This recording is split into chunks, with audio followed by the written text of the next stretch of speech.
Hey y'all, welcome back to No Boundaries. It's your girl Angel Thornton, and today I have Dr. J.Lee in the building. Senior at that. You got Don't forget my little man. All right, how you doing today? I'm blessed and highly favored. We woke up today. That's all we could ask for. That is true. How about you? I'm amazing. Started my day off on the right track when I got my word from the Lord. Won't he do it? You Won't look he? amazing as well. Oh, thank you. You look amazing as well. Look, you got the ice on. You came in to show out, huh? You know I had to. All right, Blink. Can I get a chain? Can I get jumped in the game? You gonna rap J.Lee? Yeah. Of course. I can be an intern, clean some towels and stuff like that. We got a little bit more for you to do. Oh, ooh, when the boss recognizes the boss. So we're going to jump right into these questions. You are young. 25? You just turned 25? 26. 26. Okay. You know, you look like you're 21 still. So you want to talk. You know. Sweet 32, but I know I look like I'm 18. Really, you really do though. Nah, he gassed me.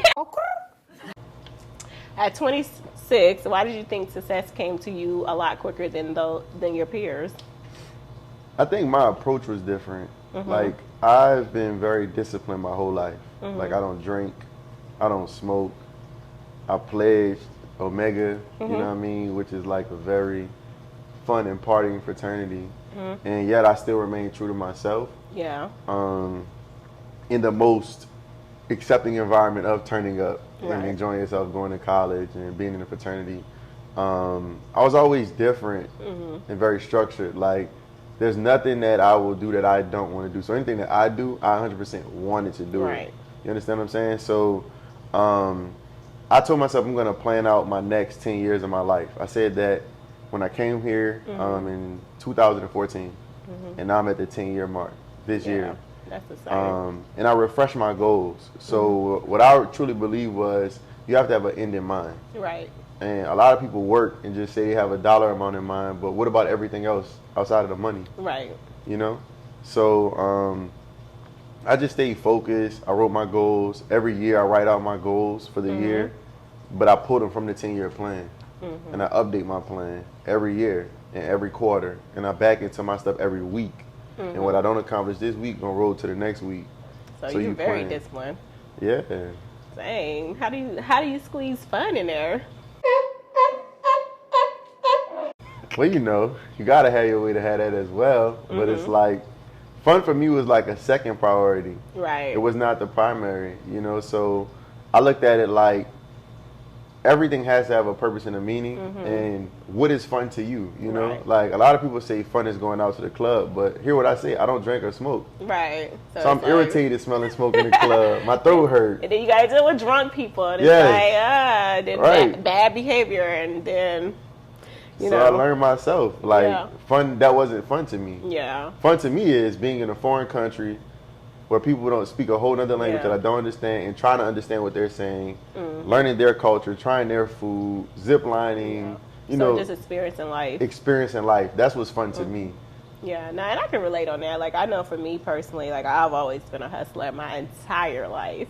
Like, so I didn't start doing hair after college, after high school. I've been doing it my entire life. Like, as a child, maybe like 7, 8 years old, and growing up too. Like, for me, people are like, what you like to do as a hobby or whatever? I'm like, I honestly like to plan out what the hell I'm going to do next, or like figure out goals, or figure out how to accomplish something. So, like, I get you right there. Yeah. It's just like, it's like everybody has their, like, what is it called? Everybody has their vice. And some people's vice is smoking, turning up, going to the weed.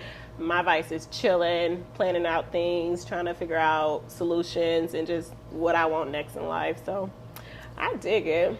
Same. That's how we feeling, twin. Wait, what are you, a Cancer? I'm a Cancer. Ooh.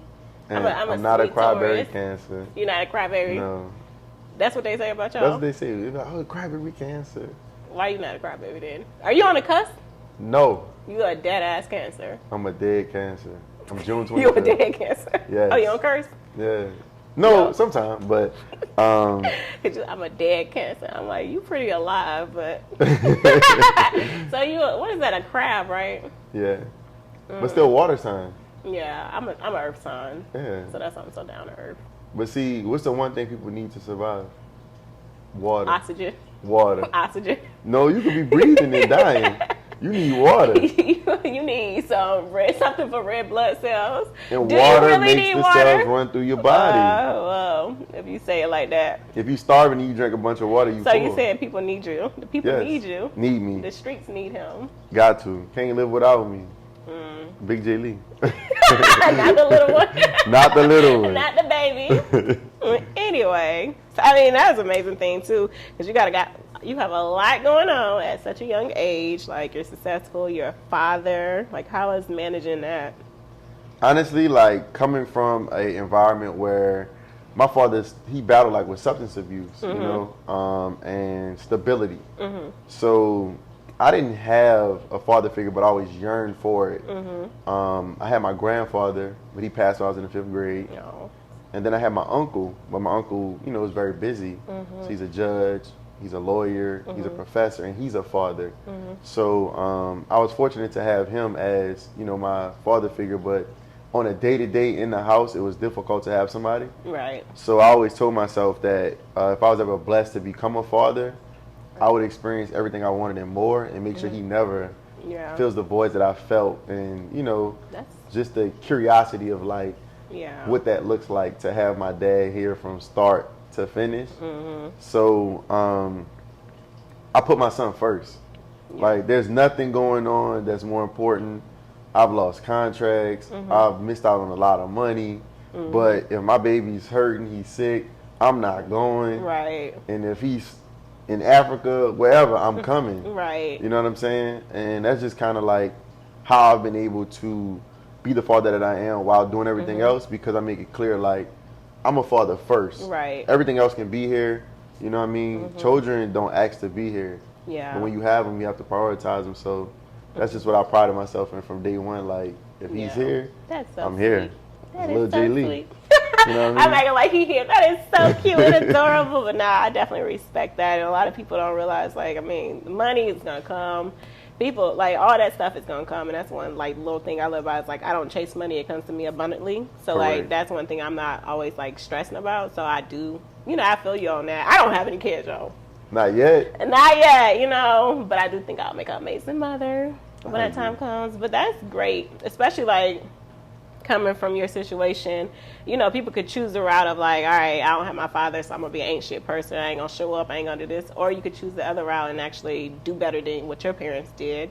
You know, I think that as becoming an adult, you two realize like, all right, my father, I mean, I don't know what your relationship is, but you know, he probably was going through whatever he was going through in life, and he couldn't show up the best way he could. So it's my responsibility to do that for the next person. So that's beautiful. Yeah, and I would say, like, honestly, my father seeing me as the father that I am, it motivated him to say that I'm going to give your son what I couldn't give you. So my father's here, he's active. Yeah, my that's son good. loves his grandpa. The grandparents, they love them. It just, I don't know if you ever hear it was like most people be a terrible parent, but an amazing grandparent. That's facts. That's super facts. Because I like, mama, I ain't throwing no shade, but I'm throwing the whole tree. Real talk. But, you know, they get a chance. It's like their second chance to redeem themselves. So that's the beauty of life. You know, it's a cycle, but as long as you break it at some point, everything all works out. And I think that's what's going on now in this day and age. A lot of people are like, no, we're not dealing with this no more. We're going to get counseling. We're going to figure out my issues. I'm going to do this, whatever. So I love that for you. So what pressure does come from being young and successful for you? Ooh. A lot. I mean, what doesn't come with it? You know what I mean? That's facts. I think for me, the top pressure is peer pressure. You know, because especially living in a city like Atlanta, it's a very let me see right type of city. It's a very socially respected city. Whereas what I just said, I'm very much so like, it's about what I think and what I feel. I don't care about what nobody else feel. You know what I'm saying?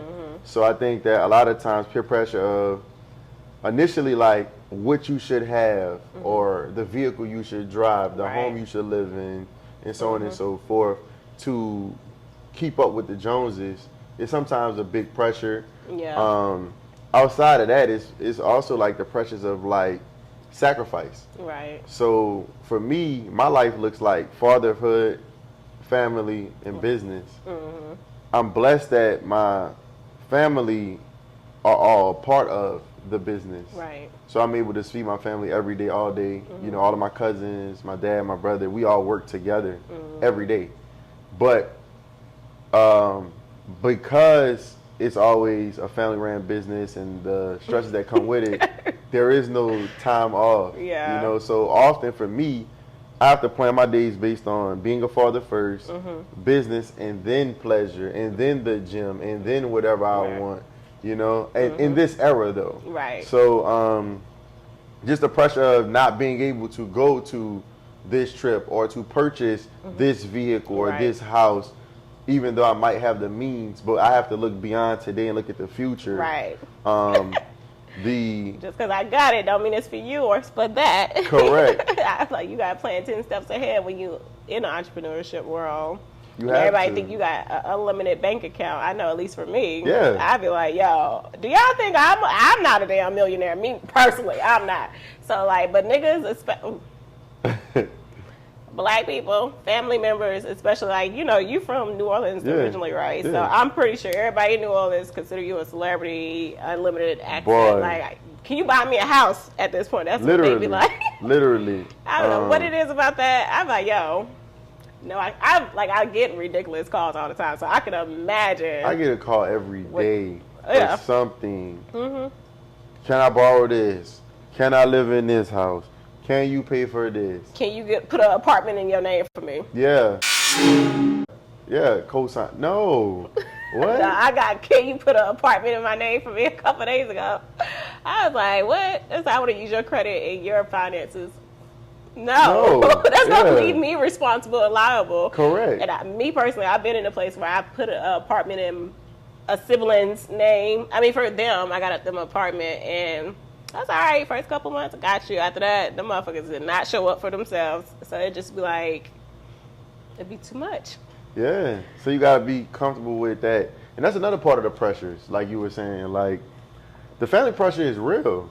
Mm-hmm. You know what I'm saying? Because people will see you do for yourself, but it's like, it's me. Right. So if I want to go buy a $40,000 watch, right, and I want to say, no, I don't have money to help you with rent, then that's what I want to do because I worked. I put in all those hours. You feel like, me? You ain't come pick up, and it is, to me, like, I know some people, I don't know about you, they gotten so comfortable, they'll send a Cash App request and don't even say, hey. Yeah, that's crazy. I've had somebody go out to a 5-star restaurant, not have money for the tab, and had the people calling me like, hey, your cousin's here. She don't have no money. Can you Oh pay? my gosh. I'm like, what? I don't even go to a 5-star restaurant. Right. Click. Right. What are you talking about? You better go bust them subs. Like, yeah. And it just be like, yo, it's like, especially, and I think what they don't really understand, what most people don't understand, is like, okay, I'm thinking long term, I'm thinking investing, I'm thinking about flipping. I can't just be giving you money every time you have an issue for nothing. I remember I had one cousin, she hit me up. She was like, hey, cuz. I'm like, what's up? Mind you, it's through Facebook message. Anybody gonna ask you for some money, it's gonna be through Facebook message. Boy, you ain't never lying. Because then you got your number. They don't talk to you. Right, that part. So it's like, I was like, hey, I'm good. What's up? Oh, I was trying to see if you got some spare money. Spare money? I was like, you need something? Is something going on? She's like, oh, no, I was just looking for some extra money. Bitch, you don't even have a bill. So, you know, I know me personally, I had to get to a point of just telling people no. Because for me, I'm like, all right, if I have to fall down and depend on somebody, the only person I'm probably going to be able to call is my dad. You know, that's the only person I'm going to be able to depend on. I can't depend on this person, that person, that person to be like, hey, I need an extra $500, or hey, can you pay this fucking bill? Yeah. No, I can't depend on them for that. So it's like, if it ain't in my heart to do it, and I don't want to do it, I'm not doing it. And hopefully that will motivate your ass to go get a job or do what you need to do and step on, you know. You in control of your own life. We all got these 48 hours. Wait, 24. I knew that. We all got 24 hours, but shit, you got 48 too. Luckily, if God willing, you got 48 hours to do the right thing. Yeah, I mean, I break mine down to the minute. You know what I'm saying? Yeah. So I want you all that's listening to go look up God's Minute by the Honorable Dr. Benjamin Elijah Mays. So God's Minute is a poem that Dr. Benjamin Mays wrote. He was the longest serving president of Morehouse. You're right. And of course, the chapter founder of my chapter of Omega Psi Phi Fraternity Incorporated, the side chapter. Shout out to the bros. Of course. But he ultimately says that like a minute is all that you have. God gives you a minute, right? And it's only 60 seconds in it. Right. And regardless of how you feel, you can't seek it, you can't choose it. It's going to be 60 seconds in every minute. Right. But eternity's in that minute. So it's on you to figure out what you do in that minute. Yeah. So I feel like if we all have the same opportunity to have that minute, how I manage mine, how you manage yours, could equal the same. Yeah. If you choose to do the same. Yeah. You know what I'm saying? Yeah, and that's true too. I like that. And one thing too I'm recognizing too is like, because I used to get upset with people like, why don't you just do something with your damn life? Right. Like, I don't understand how you wake up comfortably broke. But then I had to realize it's more of a mentality thing. Don't change their surroundings. They don't see differently. Then they just think that that's their faith. And it's really like, I encourage people all the time, read. Yeah. There's so much knowledge and understanding in reading. And unfortunately, it's just deeper than just thinking you could do it. You really got to change your mentality.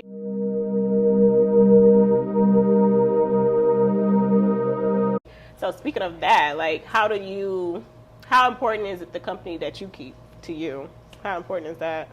Probably the most important thing.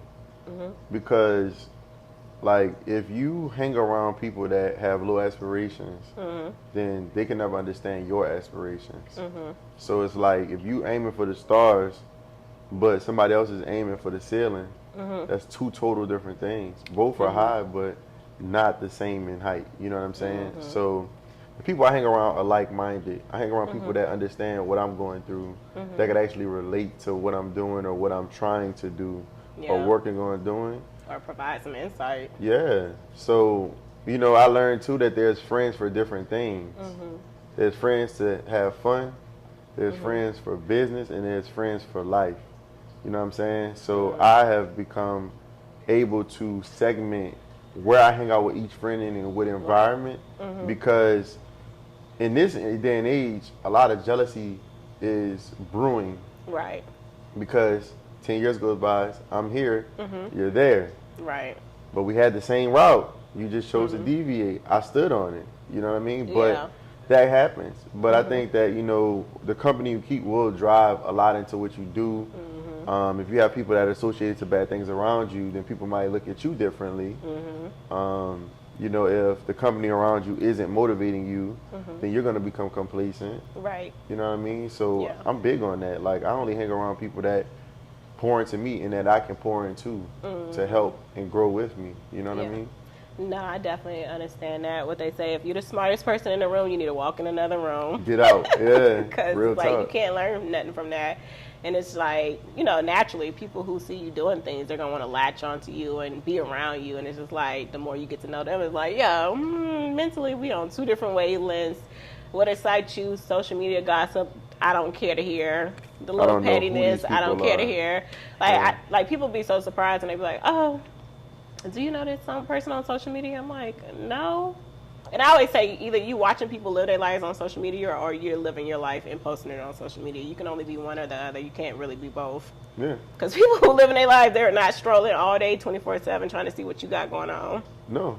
Personally, me either. I mean, I don't know none of these Instagram people. I don't be. They be like, you know this person? No. You don't know that? And I be like, I hate to tell you. I hate to be that person. What Kiki say? I hate to be. I don't know who this man is. That's me. I know the right people, though. Right. If I can't learn from you, I can't grow from you, I just get annoyed. I'd be like, bro, what is we talking about? I don't even, the ignorance is. And I know how to have fun and be funny and, you know, all that stuff. But at the end of the day, I'm like, I really am like somebody who just read books and like always trying to learn. You know, then I got my head a little turned upside. So I think overall, too, like, you have to have a balance. Yeah. Like, I'm very fun too. Like, I still go do my thing. Yeah. Who said you? No, I'm just kidding. Everybody, I'm just kidding. You're a fun person. Yeah. I enjoy myself. Like, people would never believe that I don't smoke or drink because I'm so fun. Because I'm so active and so outgoing. But you have to have that balance, you know? Yeah. I used to be a social smoker. Like, somebody was like, all right, but I'm not going to go ever buy it. I'm not going to ever just go sit here and like, I need it. Like, you know, I'm not, but even now these days, like, I remember the other day, I was like, you know what? it's been a minute. Maybe I should go smoke a blunt. And it was a very stressful day. But I was like, maybe I should just go do a little, because I know most people relate weed to relaxing. Yeah. Even though it makes me hungry and sleepy. So, that's a relaxed state. You eat, you sleep, you're like, oh. But then I met somebody, which is crazy because we've been talking about how, all this time has passed. I met somebody who I used to be super close with. Well, I didn't meet her. I reconnected. Yeah. And at first glance, I'm like, oh, she looks good. Things are going good. And then the more we caught up later, and then I realized, I'm like, is this girl doing crystal meth? I know, right? It's so crazy. And I felt so, instantly I just felt saddened because it's like we're both 32 years old and, this is the life you've chosen. And you can tell because of the teeth, the light skin, it's just lesions everywhere, open lesions. I'm just like, damn. And at that moment they was like, I don't even need to smoke a blunt. We're 32 years old. What in life has made you get to that point where you gotta depend on drugs to that degree? So I mean, hopefully she get help. I'm like, damn. Right. That's how I've been stuck. That's different. That's like some white people drugs. And so one of my clients, she's a doctor. Is she white? She's black. And my client, she's a doctor. She was just like, a lot of people do it because of the high, and then also I guess it's no, they make sure sex drive go high. I don't know. I'm gonna go drink what is it? A pink pussy or something? What is that? Oh man. What is that? Hold on, guys. Thanks, took a turn here. We done busted here. What is pink pussy? Oh well.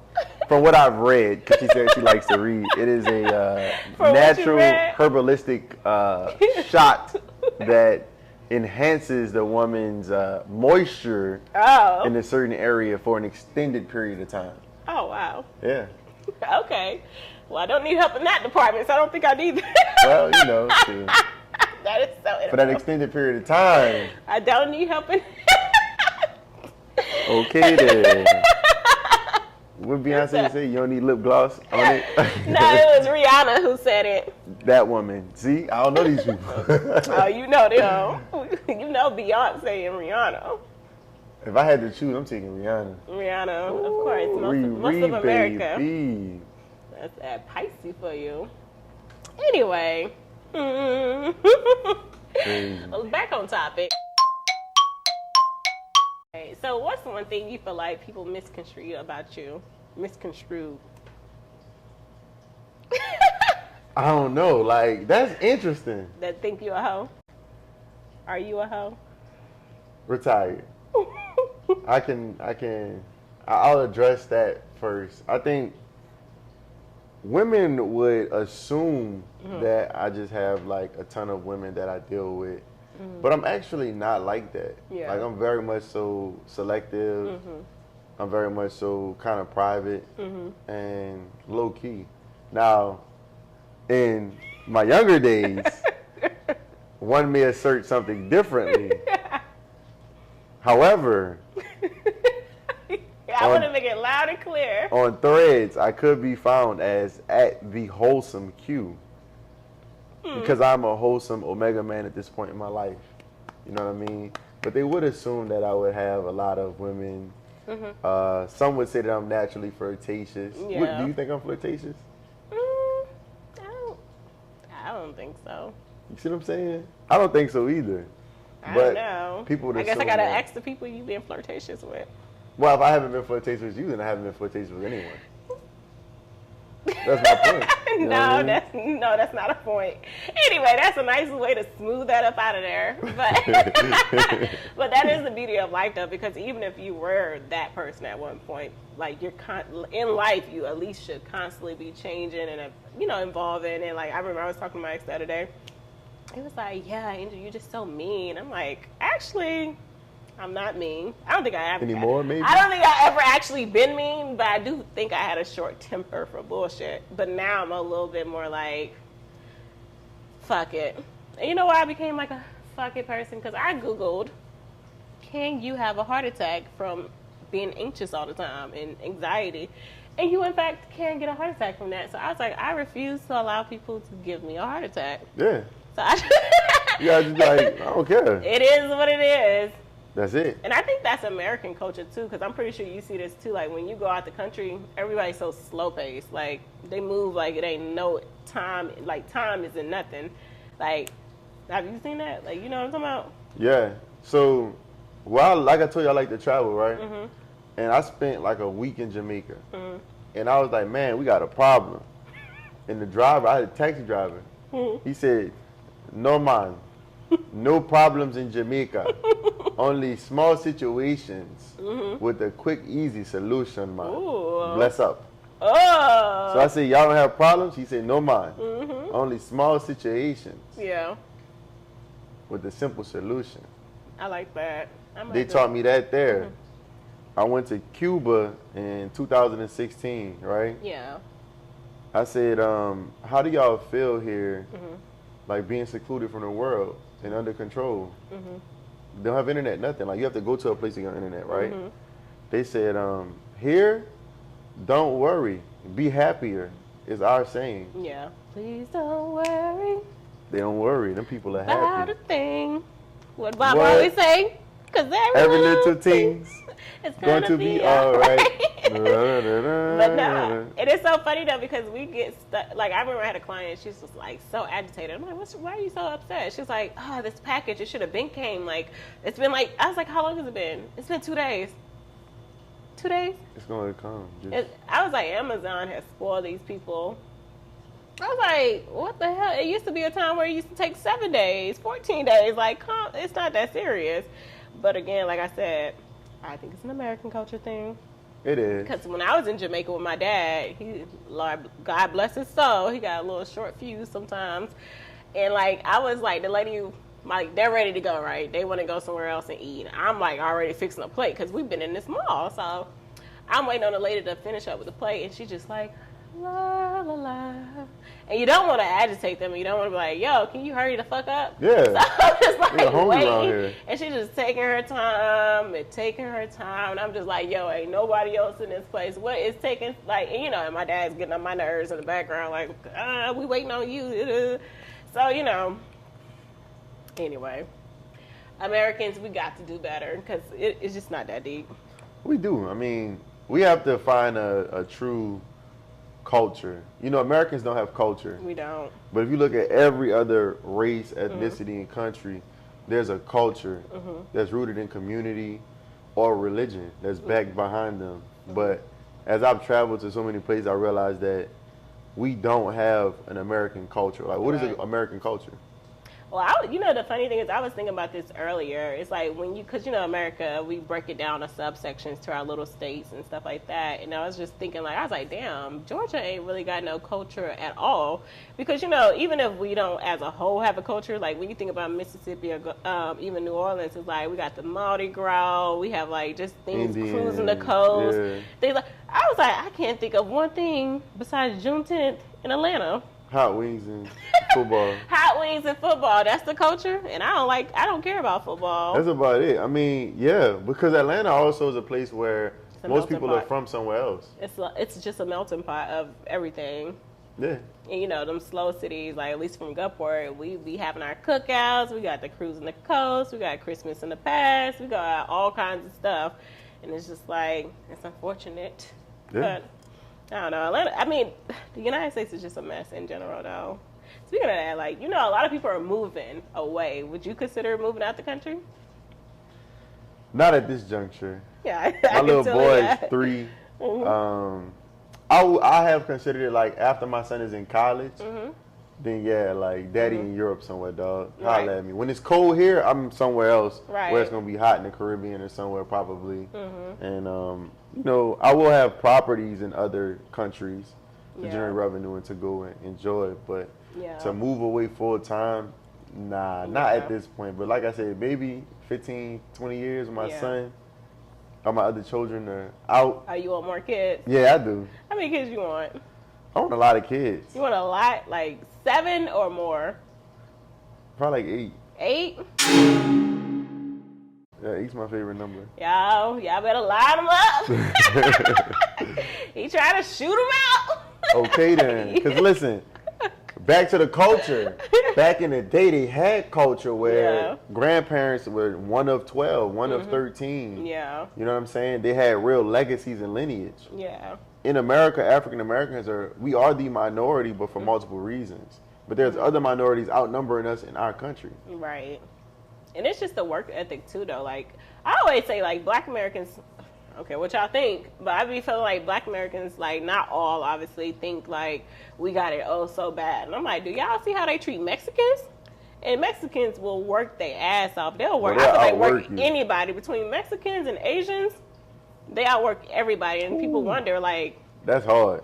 And to me, white and blacks are the most laziest people. We're lazy because we're American. We're entitled and spoiled. The sense of culture, American culture is different. Other places are really poor. Our poor isn't really poor. Oh, no. Our poor is luxury compared to going to Guyana or anywhere out the country. Honestly, they're still third world countries. Like, when I went to Guyana, I was like, this man, I'm going to have to insert the video for y'all to see this. This man literally had, like, not even a full wagon, and he was on a horse, and it was just driving it. They just took me back to 1930, honey.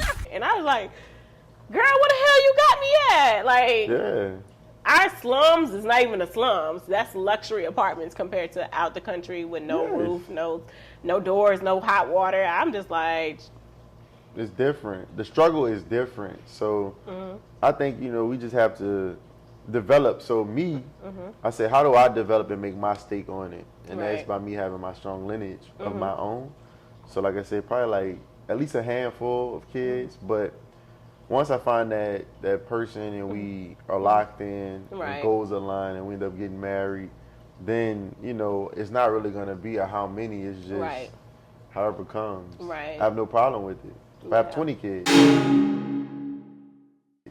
with my wife, then I'm good.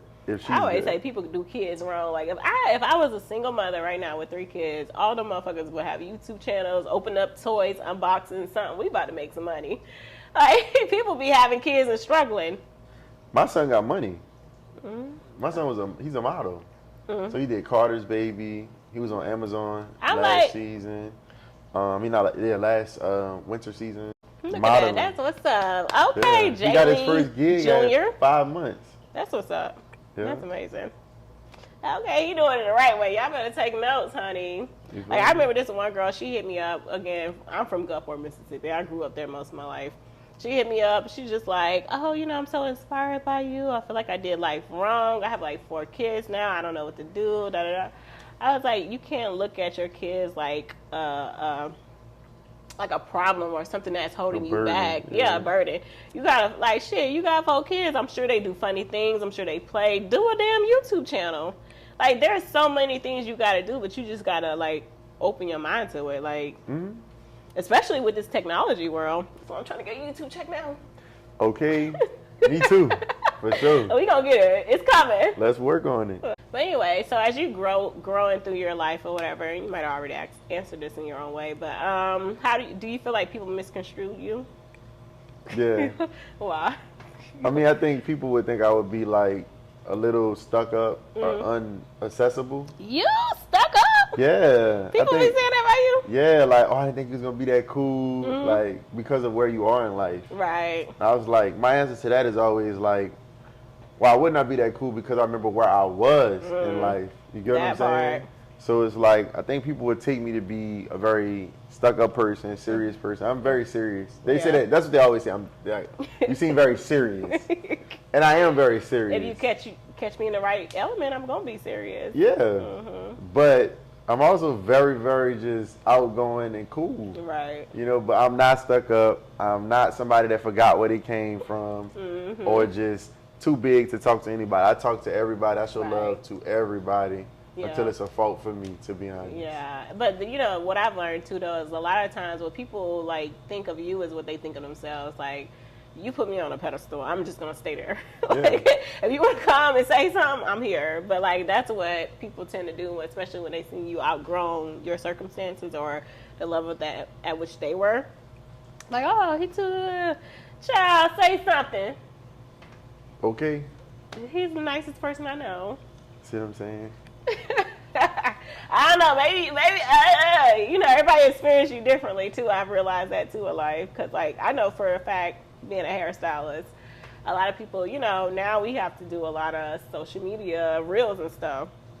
So if I'm on social media doing a funny reel, when you meet me in real life, honey, I'm on a time schedule and I'm trying to get you in and out. We're going to have a conversation. We're going to kick it. But I'm not about to be sitting here like, girl. Being a therapist. Yeah, like, I think people kind of confuse the social media world with the real world. It's just like, child, I was trying to get you in my chair. You here now? Yeah, the cake baked. Real G. You feel me? If I gotta do your damn hair, you gotta go. Yeah, that part. That sounds so inappropriate. I love y'all though. Yes, Book Playhouse Beauty. We did his hair. Yes, you see. These are homemade waves. Yes, we're gonna add a little color right there. Yes. We're gonna add a little green right there, a little green Make for it money. pop for the splash. Green for money because he attracts money. That's it. I accept that. Mm-hmm. What you got in your next chapter? What you got? You ain't got to tell us all your plans, but within the next year, what do you think? At least one thing you want to see happen for yourself. That's tough. I mean, within the next year, I want to see a huge growth in physical for myself. Mm-hmm. Like I'm really focused on getting my physical being together, getting my body right. Mm-hmm. So I want to become more physically fit. Mm-hmm. Like that's really at the forefront of my things.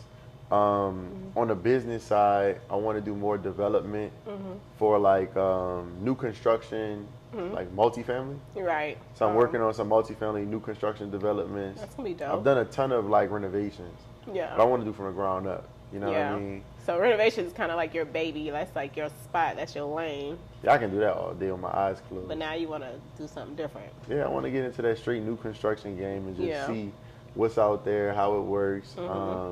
But not for other people, for myself. Okay. First. Yeah. You know what I'm saying? So I'm really looking right now for sites to develop and do a build to rent model where I'm building apartments, not to sell them, like building like townhouses, right? Right. Just like a community you would see that people are selling them, but I'm not selling nothing, I'm keeping it. Yeah.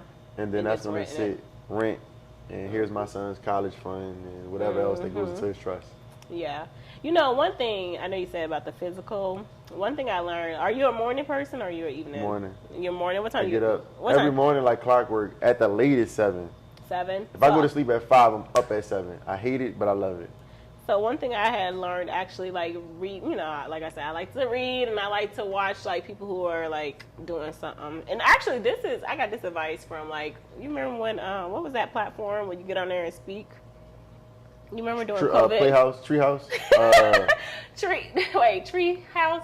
It's something. It's something house. Yeah, or is it Treehouse? I don't know. It was one of them platforms doing COVID. And so, you know, at this point, you had the opportunity to be, like, to speak to any and everybody. And I was speaking to some millionaires and, like, billionaires, like, rich-ass people, basically, whatever you want to say. And, you know, I was asking them, like, how do y'all manage to, like, get your workouts in, do this, like, and so what they said to me was, like, my non-negotiables, I start in the morning. So if I want to get something, like read for 30 minutes, I want to work out for an hour, want to do whatever, I start at the top of my day, because after that, you never know how your day going to go. You're right. You might end up getting done at 8 and you thought you were going to get done at 6. But if I start my workout and most of them got up at 5 a.m. Everybody gets up at 5. But that extra 2 hours be crazy. It does. I was a 5 a.m. person. I got to get back to it, but that's what actually encouraged me to, all right, let me do my workouts at 5 a.m. and that way it's out the way. It's non-negotiable. I can't expect my day to end a certain time because I know my day ain't going to end a certain time. It's going to be all over the fucking place. So whatever your non-negotiables are, do it at the top of your morning. And saying that you have a son, you got to get up to the 5 a.m. crew. Yeah, I have to, because like really once that 7:30 hour hit, it's all about him. Mm-hmm. You know what I mean? Every day. How old is he? 3. 3. Ooh, they said the terrible 3s. How is he? Active? What is he? If you was here right, this off the wall, everything gone. Oh gosh. He gonna put it back. He gonna take it off. One by one, take each. They say the terrible 3s, honey. I don't know that lifestyle yet, but you know, one day. It's a fun thing though. Like you know, that's what made me like really look at women differently. Like a woman is the most powerful thing in the world. You know what I mean? Like, y'all bear life.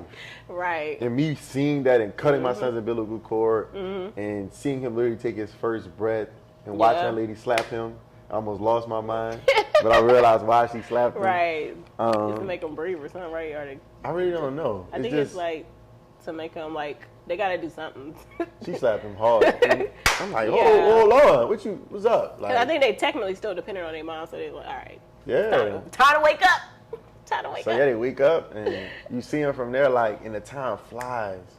You go from having a child. Maybe their heartbeat. It's something. They're just laying there and can't do nothing. Like, first 3 months, a baby just eat, sleep, and poop. Don't even really open their eyes for real. Right. Then it transitions where they start opening their eyes and start smiling. Oh, look at you. You know what I'm saying? He trying to get that 12 more times, y'all. What's one of the biggest sacrifices you feel like you've made in your career this far?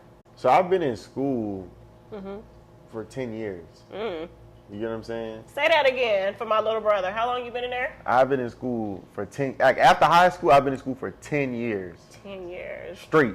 I did 4 years of undergrad. I did a year of a master's program. I did real estate school twice, construction school twice, obtained my doctorate degree. Like, I've literally been studying for the last 10 years, nonstop. I worked corporate right after I graduated college. I started 2 weeks after graduating from Morehouse. I worked there 6.5 years.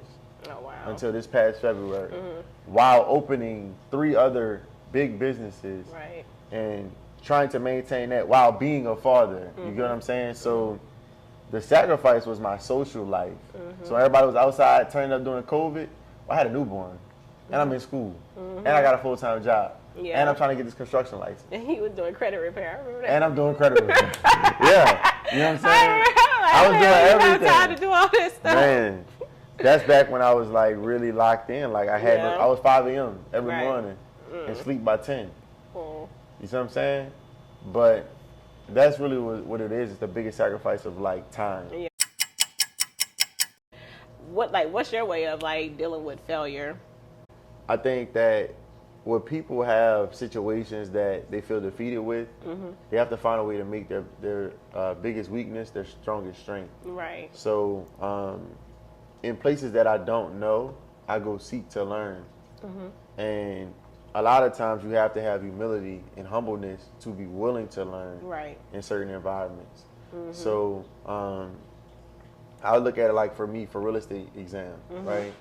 I'm super smart. I did high school 2 years, top of the class. Like Morehouse was a breeze. All my degrees breeze. Right. I get to this real estate exam, I had to take it 3 times. You know what I'm saying? And to me, it was like a pride thing. Like, what? Right. Like, what the fuck you mean? I ain't passed. Like, what? I'm me. Got the wrong one. I don't even study for tests. Right. I ain't opened a book to study in 10 years. Like, what? Right. You know what I'm saying? But I did not allow that to stop me. I didn't allow my pride or like the telling my friends, I got my test today, and then I don't pass. Now you're like, damn, what's going on? Right. Like, I didn't let that pressure like impact me. You know what I'm saying? I just continue to get on it. So when you have something that has defeated you, you have to find a way to defeat it. Right. So I said, okay, I'm going to go study. I'm going to get in study groups. I'm going to go get resources. People are scared to ask for help at times. Right. But I went back to the same academy that I took the class with. Right. And I'm like, look, I failed. So you just got to be willing to look for the resources. When you fail, look at everything like a lesson. Yeah. I don't have no regrets. Ego. Yeah. That'd be the thing. People's egos really just be stopping them. So, you know, I love that though. Like, just being humble, just knowing that, like, hey, if this role was easy, everybody would be doing it. You know, it ain't. Yeah. If it was for the weak, I mean, no. Wait, yeah, if it was for the weak, that's the right word, right? If it was for the weak, everybody be doing it. Yeah. Because it's for the strong. And just especially being an entrepreneur, like, you got to be willing to take the L's and you got to be willing to take the W's and celebrating all moments, whether it's a loss or a win, just being in the moment and, you know, enjoying all of it. Because it's a learning thing, shit. It's all lessons and blessings. Well, anyway, I'm so appreciative of you coming by, dropping these jewels, and having great conversation. Please let the people know how they can follow you. Oh, I want to say thank you so much for inviting me. I was super excited to be here. Wouldn't Yeah. miss it for nothing in the world. Well, you actually missed the first. No, just kidding. Yeah, we ain't gonna have that against you, but nah. You know, but if you all would like to get in contact with me, all of my social handles are available on my website, justinmleesr.com. So that's Justin, M for Michael, Lee Senior.com. And on Instagram, I'm J.Lee the Realtor. But like I said, you can find all of my latest information, brands, businesses at justinmleesenior.com. If you ever need any construction, JM Lee Construction, we're here at your service. You're looking to relocate, purchase a home, or build, Fleur de Lis Realty is also here to help. And if you have an event idea, creative space content, whatever you need, Fleur de Lis Event Space is here to help you as well. Dr. J.Lee, thank you so much for having me, Angel. You are so welcome, and as always, thank y'all for tuning in. Make sure you like, subscribe, share. You know we can't do what we can do if we don't have the support from you. So, bye. Well, that was good. Yes, ma'am.